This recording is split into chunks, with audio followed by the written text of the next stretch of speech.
Now we're probably going to a dog bite call. EMS is every 3 days, wow. So 2 or 3 a week. Some are as simple as just a little nip, and some of them, we had one in Alla Park a few weeks ago. Actually, it was right around the 7th or 8th of September, because it was a Sunday. It was right before we did the 9/11 Memorial Walk, and I heard on our EMS radio they're sending an ambulance. I saw a bunch of police cars go by, lights and sirens, and there was a homeless person's dog who was attacking, unfortunately, another homeless person.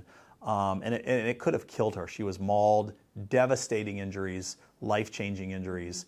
And so again, we see the whole gamut, but these actually can be fatal. And the sad thing about dog bites is oftentimes it's little kids getting bit, and they're, attacked and mauled. And because they're shorter, they oftentimes get bit in the face, and leaves more scars, noticeable scars, versus an adult usually will kind of give up their arm or give up their leg to bear the brunt of the attack, which is still bad, but not potentially as life-threatening as like a facial or neck injury. Yeah.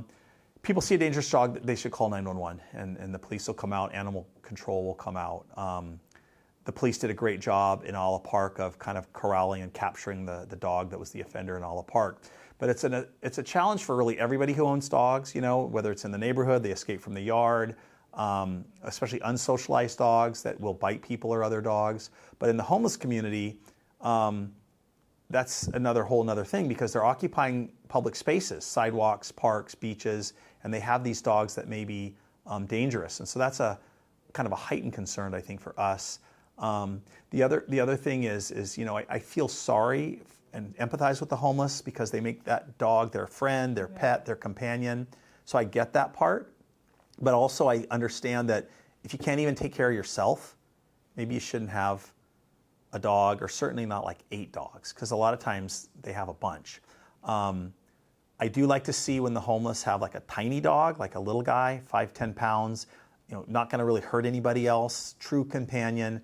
But these other dogs that are like the bigger species that get into the 40, 50, 60 pound range, and if they're not socialized, those can be a dangerous dog.